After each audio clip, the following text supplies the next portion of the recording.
Hey guys, Savy here.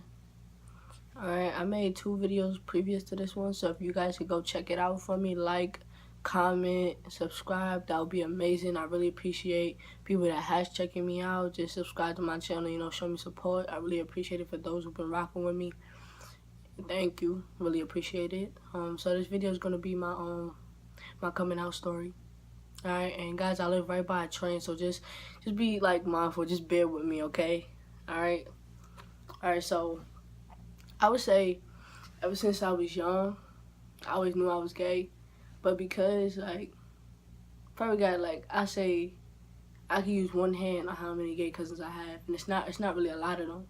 So, I wasn't really exposed to it at all. Like, to be honest, in elementary school, I didn't know what, gay was. Like, people would say it all the time, but I thought, the actual term would be happy. Or, you gay. Like, sometimes the boys would say, oh, you gay, you gay, you gay. But it really didn't have, a meaning to me.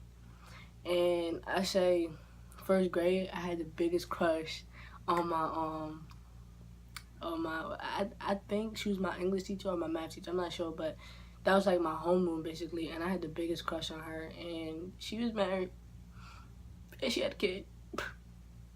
I forgave her so many times, but it still hurt to this day, but yeah, I had the biggest crush on her, and I think that's what I knew, and I always used to hang around with this boy named Corey, that was my best friend.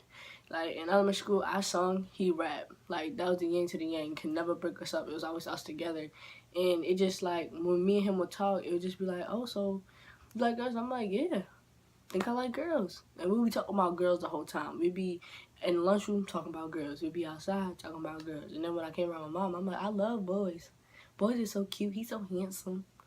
And it's just my mom, every chance she gets, she would put me in the dresses and skirts, stuff like that. And it's not even the simple fact of I don't like wearing dresses and skirts. It's just I don't feel comfortable wearing them. Because any given day, I wear a dress, just not a skirt. I just feel like it's what I'm comfortable with. And when I was young, it's always me and my cousin. And it's we are complete opposites. And it's just more of what she would do, it'll be it'll have to the domino effect. I would have to do it too. So if she wore a dress, I would have to wear a dress too. And I'm like, why does it have to be like that, wearing a dress, not wearing a dress does not make me any less of a girl. And that's why I was trying to explain to everybody who came across me. It's just oh, you trying to be a boy or you want to be a boy, stuff like that. And it just made it hard for me to be myself because me and my cousin was just always together. And if I did something wrong, oh, why can't you be like her? And if she did something wrong, oh, why can't you be like Emily, So it's just more of, there was no really space for me to grow until I got transferred to a middle school nearby. And this is where things took a turn for me, So in that middle school, I got onto Instagram, and I became really popular, almost every night I'm talking to a different girl, This is when I was low-key. I'll be, chilling, doing what little kids do. I was just, but I was just low-key with it, So on my Instagram, of course I told my mom I had an Instagram. My cousins, they knew I had an Instagram, but they wasn't telling anybody because it would be openly gay on there. It's just gayness on there. And I didn't want my mom or anybody in my family to find out besides my cousins that already knew when I'll be vocally about it. So then, in that school, I really didn't know much about studs and butch and dyke and stuff like that until I got to this specific school that I transferred to.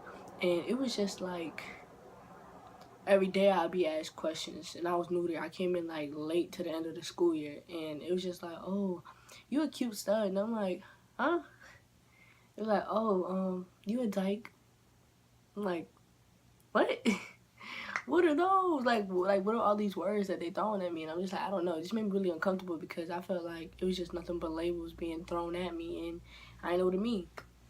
So I would say, because it was the last year that I transferred in there, I went to a junior high school that was a couple blocks up. So it was the same people that I went to that school with.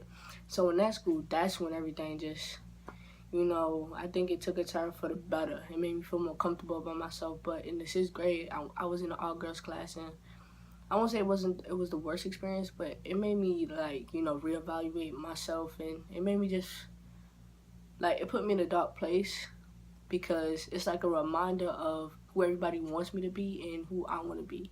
So in the all girls class, it was just like, you know, prissy girls. Like, there was like mean girls in there, and I was just like, I guess the underdog, you know, because it's like I always had an opinion, you know, but in that class, like in that group of people, it just made me more vocal to, you know, not be a pushover.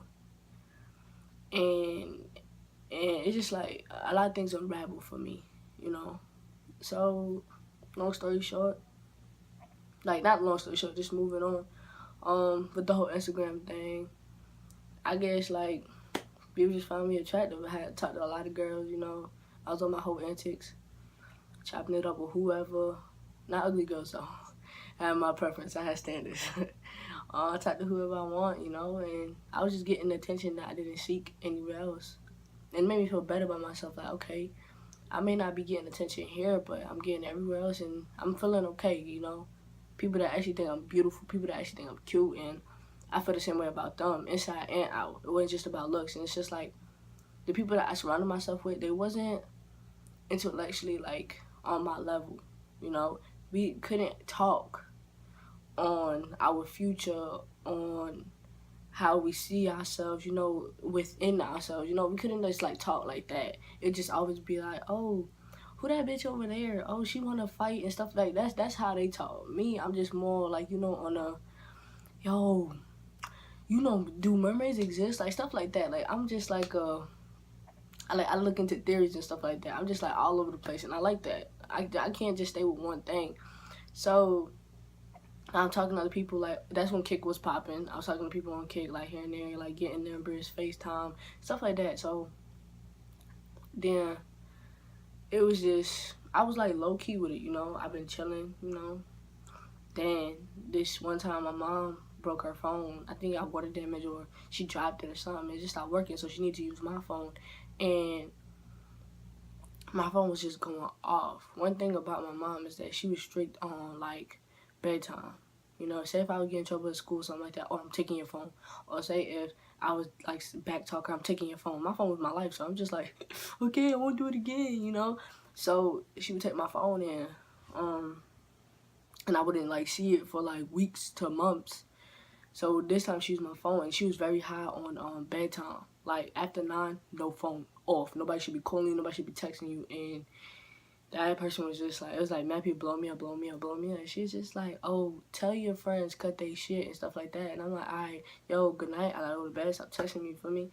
That's it. So when that morning, when we woke up, she was just like, she didn't say nothing to me. I don't know if she read the messages or anything, but she didn't say anything to me. It was just like, it was a different look in her eyes, and it really hurt me. You know, it really, like, it made me feel like I was a disappointment to her, and it broke my heart for real. And I just, like, I was just shaking. It wasn't the fact that, oh, she might have seen the message. It's the simple fact that she didn't know that I was talking to girls. She didn't know, like, who I thought I was, you know. She didn't know any of that or where I was coming from or anything. So I'm sitting on the couch. We had a couch in our own room. I got my own room now, but before I used to sleep with my brothers in them. We had a couch in there, and I was sitting on the opposite side of the